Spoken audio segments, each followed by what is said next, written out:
માટેના સૌથી મહત્વપૂર્ણ તહેવારોમાંનો એક છે. આ તહેવાર અષાઢ મહિનાની પૂર્ણિમાના દિવસે ઉજવવામાં આવે છે. આ દિવસે મહાભારતના લેખક ઋષિ વેદવ્યાસજીનો જન્મ થયો હતો, તેથી આ દિવસને ગુરુ પૂર્ણિમા તરીકે ઉજવવામાં આવે છે. શિષ્ય આ દિવસે તેમના ગુરુની પૂજા કરે છે. નમસ્કાર, સ્વાગત છે તમારું BS9 TV ન્યૂઝમાં. હું છું આપની સાથે ભગવતી વિશાવડિયા. ગુરુ પૂર્ણિમાને વ્યાસ પૂર્ણિમા પણ કહેવામાં આવે છે અને આ તહેવાર ગુરુ અને શિષ્ય વચ્ચેના પવિત્ર સંબંધનું પ્રતિબિંબ છે. આ વર્ષે ગુરુ પૂર્ણિમાના દિવસે ગ્રહોનો દુર્લભ સંયોગ થવા જઈ રહ્યો છે. આ વખતે 20 જુલાઈના અને શનિવારના દિવસે સાંજે 5:59 થી શરૂ થઈ છે, ત્યારે આજના દિવસે એટલે કે 21 જુલાઈ અને રવિવારના રોજ બપોરે 3 કલાક અને 46 કલાકે સમાપ્ત થશે. આજના દિવસે બનતા સંયોગથી કઈ રાશિને થશે વિશેષ લાભો, આવું જોઈએ. ગુરુ પૂર્ણિમાનો દિવસ કેટલીક રાશિઓ માટે ભાગ્યશાળી સાબિત થવાનો છે. આ દિવસે સ્નાન અને દાનનું વિશેષ મહત્વ છે.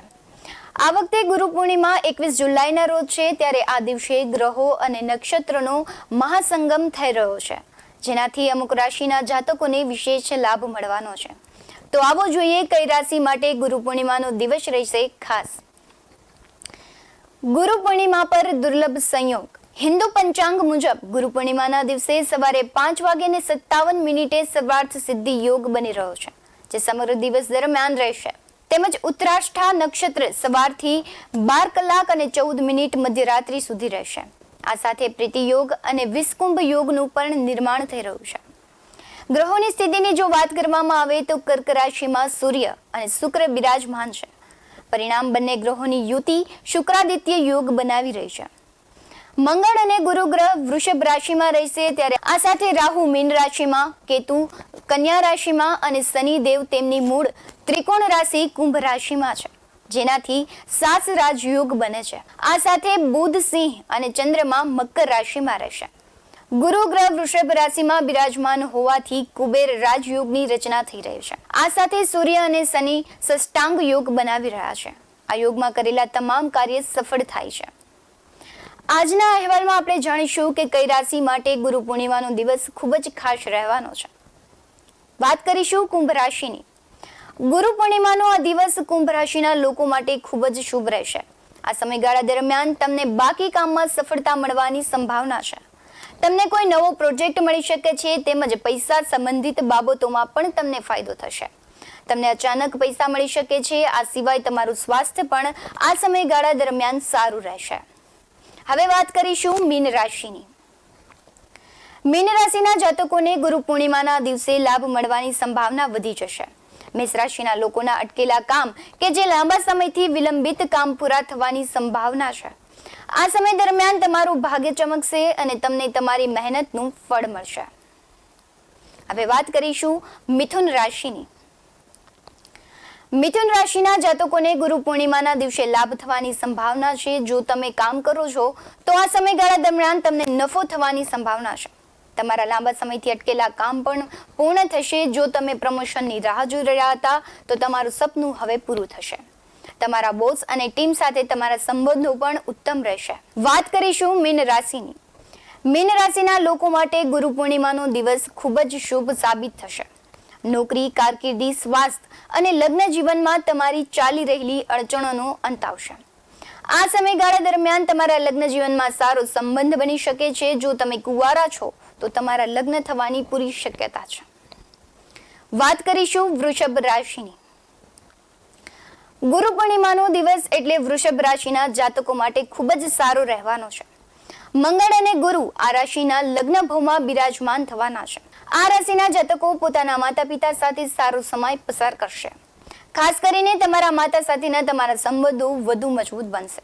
તેમને તમારો પૂરો સાથ મળશે. ત્યારે જો નોકરીની વાત કરવામાં આવે તો નોકરિયાત લોકો માટે પણ સારો દિવસ જશે. ઘણી નવી તકો પણ મળી શકે છે. આ ઉપરાંત નવી પ્રોપર્ટી કે વાહન ખરીદવાનું સપનું પણ પૂર્ણ થઈ શકે છે. ઉધાર આપેલા પૈસા પરત મળી શકે છે. તેમજ તમે જીવનમાં સંતુષ્ટ દેખાઈ શકો છો. વિવાહિત જીવન પણ સારું રહેવાનું છે અને પાર્ટનરનો પૂરો સહયોગ પ્રાપ્ત થશે. વાત કરીશું સિંહ રાશિની. સિંહ રાશિના જાતકો માટે ગુરુ પૂર્ણિમાનો દિવસ ખૂબ જ સારો રહેવાનો છે. આ રાશિમાં બુધ લગ્ન ભાવમાં ઘરમાં બિરાજમાન થવાના છે. આવી સ્થિતિમાં આ રાશિના લોકો દરેક ક્ષેત્રમાં સફળતા પ્રાપ્ત કરી શકે છે, ત્યારે પરિવાર સાથે સારો સમય પસાર થશે. તમે તમારી બુદ્ધિની દમ પર ઘણા પ્રોજેક્ટ અથવા સોદા પ્રાપ્ત કરી શકો છો. સમાજમાં માન સન્માનથી તમે વૃદ્ધિ થઈ શકે છે અને કરિયરના ક્ષેત્રની વાત કરીએ તો તમને ઘણો લાભ થવાનો છે. નવી નોકરીની શોધ પૂરી થઈ શકે છે અને તમારા કામની પ્રશંસા પણ થશે. બિઝનેસમાં પણ તમને ઘણો ફાયદો થવાનો છે અને તમારા દ્વારા કરવામાં આવેલા રોકાણમાં હવે તમે સારું વળતર મળવાનું છે.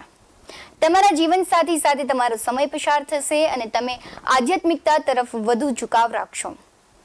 વાત કરીશું હવે કુંભ રાશિની. કુંભ રાશિના લોકોનો દિવસ પણ સારો રહેવાનો છે. તમારા દ્વારા કરવામાં આવેલ રોકાણમાં હવે તમને સારું વળતર મળી શકે છે. નોકરીની ઘણી નવી તકો મળશે, જ્યાં તમારા કાર્યની ઉચ્ચ અધિકારી ખુશ થશે. આવી સ્થિતિમાં તમે થોડી જવાબદારી પણ સોંપવામાં આવશે. જો તમે રોકાણ કરવાનું વિચારી રહ્યા હોય તો તમારા માટે આ સમયગાળા દરમિયાન તમે રોકાણ કરી શકો છો. માનસિક તણાવથી પણ તમને રાહત મળશે અને સ્વાસ્થ્ય તમારું સારું રહેશે. આવકના નવા સ્ત્રોતો ખુલશે, ત્યારે તમારે માતા પિતાનો પૂરો તમને સહયોગ પણ મળશે. વાત કરીશું હવે ધન રાશિની. વિદ્યાર્થીઓની કુંડળીમાં ગ્રહોના સંતુલનને કારણે પરીક્ષામાં સફળતા મળવાની શક્યતાઓ વધુ છે. કુંડળીમાં ગ્રહોની સ્થિતિ મજબૂત હોવાને કારણે નોકરી કરતા લોકોને તેમની પસંદગીની કંપનીમાં નોકરી મળી શકે છે. બિઝનેસમેનને અચાનક આર્થિક ફાયદો થઈ શકે છે, જેના કારણે તમે લોનના પૈસા સરળતાથી ચૂકવી શકશો. વાત કરીશું હવે તુલા રાશિની. અવિવાહિત લોકોને મંગલ ઉત્સવમાં હાજરી આપવાની તક મળશે, જ્યાં તમે તમારા જીવનસાથીને મળી શકશો. વેપારી મિત્રો સાથે વિદેશ પ્રવાસની યોજના બનાવી શકો છો. જો તુલા રાશિના જાતકો માટે જમીન સંબંધિત કોઈ કેસ કોર્ટમાં ચાલી રહ્યો હોય તો આ અઠવાડિયે તમને કાનૂની મામલામાં વિજય મળી શકે છે. આવા જ વધુ અહેવાલો સાથે મળતા રહીશું. ત્યાં સુધી જોડાયેલા રહો BS9 TV ન્યૂઝ સાથે. અમારી YouTube ચેનલને સબસ્ક્રાઇબ કરવાનું અને Facebook અને Instagram પર ફોલો કરવાનું ભૂલશો નહીં. નમસ્કાર.